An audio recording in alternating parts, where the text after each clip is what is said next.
Doctor Tariq Chaudhry صاحب، یہ 9 مئی پر جو سزا ہوئی پنجاب اسمبلی کا اپوزیشن لیڈر آپ نے اڑا دیا یا اڑوا دیا یا کس نے اڑا دیا؟ ایک ایم این اے کی سیٹ اڑ گئی. اس سے پہلے پنجاب میں 26 اراکین کو مسلم لیگ نون نے ہی معطل کرنے کے لیے ریفرنس بھی بھیجا. دیکھیے غریدہ، جو آپ لفظ استعمال کر رہی ہیں نا کہ اڑا دیا یا اڑوا دیا، نہ ہم نے اڑایا ہے اور نہ اڑوایا ہے. پاکستان کا آئین اور قانون یہ کہتا ہے کہ اگر کوئی ممبر قومی اسمبلی ہو یا ممبر صوبائی اسمبلی ہو، اگر وہ کسی کیس میں کنوکٹ ہو جائے اور اسے سزا ہو جائے تو اس کی رکنیت جو ہے وہ منسوخ ہو جاتی ہے. تو انہیں جس کیس میں سزا ہوئی ہے، پہلی بات تو یہ وہ عدالت نے دی ہے. دوسری بات یہ ہے کہ 9 مئی کا جو واقعات جتنے بھی ہوئے ہیں وہ کسی سے ڈھکے چھپے تو نہیں ہیں. آپ اگر ٹی وی پہ وہ تمام مناظر جو 9 مئی کی رات کو اور اگلے دن بھی متواتر مختلف چینلز نہیں ساری چینلز دکھاتے رہے ہیں، جس میں جناح ہاؤس پہ حملہ، جس میں شہداء کی یادگاروں پہ حملہ، جی ایچ کیو تک ایون اٹیک کرنے کی کوشش کی گئی، اس کے گیٹ تک پہنچنے کی کوشش کی گئی، کنٹونمنٹ بورڈز مختلف شہروں کے، کینٹ کے ایریاز وہاں پہ اٹیک کرنے کی کوشش کی گئی. تو یہ سارے وہ واقعات اور مناظر ہیں جو کہ پوری قوم نے دیکھے ہیں میڈیا کے ذریعے، ٹی وی سکرینز پہ. اب اس میں جو لوگ ملوث ہیں، جن اور ہم نے پہلے دن یہ بات کی تھی کہ ہمارا اس سارے پروسیس میں لینا دینا جو ہے وہ عدالتوں کا ہے.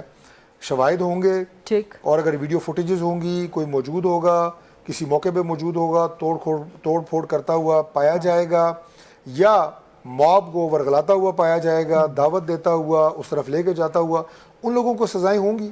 بے شمار لوگ ایسے ہیں کہ جو اس میں بے گناہ بھی ہوئے ہیں. جیسے آپ خود بھی کہہ رہی ہیں کہ بہت سارے لوگ ایسے تھے کہ جن کے نام تھے لیکن وہ ان کی پریزنس ثابت نہیں ہو سکی، بے گناہ ہو گئے. تو جو لوگ واقعتاً اس 9 مئی کے واقعات میں ملوث ہیں، فزیکل پریزنٹ ہیں، اور اس سارے کیوس میں اور اس ساری جو افراتفری اور ان تمام مقامات جن کا میں نے ذکر کیا، وہاں پہ جو بھی حملے ہوئے ہیں، وہاں پہ جو ملوث ہیں ان کے کیس چل رہے ہیں، انہیں سزائیں ہو رہی ہیں. اور اگر ان میں کوئی ممبر قومی یا صوبائی اسمبلی بھی ہے تو ہم لوگ کوئی قانون سے بالا تر تو نہیں ہے. ہمارے پچھلے پاکستان اپنا پی ٹی آئی کے دور میں ہمارے ممبران قومی اسمبلی کیا گرفتار نہیں ہوتے رہے، خلاف مقدمات نہیں چلتے رہے. لیکن ٹائمنگ بڑی امپورٹنٹ ہے. ٹائمنگ بہت امپورٹنٹ ہے. کل ہی سینٹ کے حوالے سے کے پی میں مکمکہ ہوا مسلم لیگ نون کا فارمولے کے تحت، پیپلز پارٹی کا، جے یو آئی کا، پاکستان تحریک انصاف کے ساتھ، اور توقع کی جا رہی تھی کہ اب شاید پی ٹی آئی کے لیے کچھ آسانیاں ہوں گی.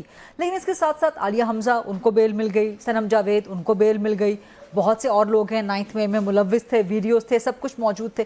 تو یہ کچھ ایک کنفیوزنگ سی چیز سامنے آ رہی. دیکھیں پہلی بات تو یہ ہے کہ جیسے آپ مکمکہ کہہ رہی ہیں، وہ ایک پولیٹیکل سیٹلمنٹ ہو سکتی ہے کے پی میں، اور وہ یہ ہوتی ہے کہ بجائے اس کے کہ آپ جو ہے الیکشن میں جائیں اور پھر اس کے اوپر بے شمار الزامات لگائے جاتے ہیں سینٹ کے الیکشن پہ، کیونکہ ایم پی ایز بڑے محدود تعداد ہوتی ہے ان کی، اور انہی کی ووٹ سے سینیٹر بنتے ہیں. پھر ان پہ الزام لگتے ہیں جناب انہوں نے پیسے لے لیے ہیں سینٹ کے الیکشن میں، بہت کروڑوں روپیہ، اربوں روپیہ جو ہے وہ بہایا گیا اور خرید و فروخت ہوئی. اس سے بچنے کے لیے آپ کو کلیئرلی پتہ ہوتا ہے کہ میری پارٹی کے ایم این ایز کتنے ہیں، کس صوبائی اسمبلی میں، کس صوبے کی، اور میری وہاں پہ سینٹ کی سیٹیں کتنی بنتی ہیں. کیونکہ مثال کے طور پہ کے پی میں آپ کو 27 ایم پی اے چاہیے اگر، تو آپ کا ایک سینیٹر بنتا ہے. اور اگر میرے وہاں پہ 27 ووٹ ہیں تو مجھے پتا ہے میری ایک سیٹ ہے، میں کہوں گا ٹھیک ہے جی میری ایک سیٹ ہے، یہ میرا کینڈیڈیٹ ہے. کسی کی 4 سیٹیں ہیں، کسی کی 4 سیٹیں ہیں، کسی کی 6 ہیں، میں مکمل کر لوں، کسی کی 6 ہیں، کسی کے 8 سینیٹر بنتے ہیں. تو وہ کہتے ہیں بجائے وہ کرنے کے ہم اپنے ایک سیٹلمنٹ، تو اسے پولیٹیکل سیٹلمنٹ، اور یہ آپ یہ کہیں کہ کھلی کتاب کی طرح ہے، اس میں کوئی راکٹ سائنس نہیں ہے. سیٹلمنٹ کہہ لیں، انڈرسٹینڈنگ کہہ لیں، فارمولا کہہ لیں، بہتر ہے. وہ الزامات لگوانا، بیلٹنگ کروا کے الزامات لگانے سے بہتر ہے کہ اگر ہمیں پتہ ہے کہ ہمارے پاس اتنی سیٹیں اور ہمارا ایک سینیٹر بنتا ہے تو ہم اس پہ اتفاق کر لیں. رائٹ. ورنہ کر لوگ ہمیں کہیں گے جناب کہ ہمیں مینس کسی بھی پارٹی کو کہ آپ نے کسی کو ڈرایا ہے، دھمکایا ہے، لالچ دی ہے کسی ایم پی اے کو. تو وہ یہ جب سے ابھی یہ سینٹ کے الیکشن ماضی قریب میں ہوئے ہیں، اس میں جب اس طرح کی ایک پولیٹیکل سیٹلمنٹ ہوئی ہے on the basis of the facts and the presence of the voters in the shape of M P as in any respective provincial assembly, تو یہ میرا خیال ہے اس کا نتیجہ بہتر ہے.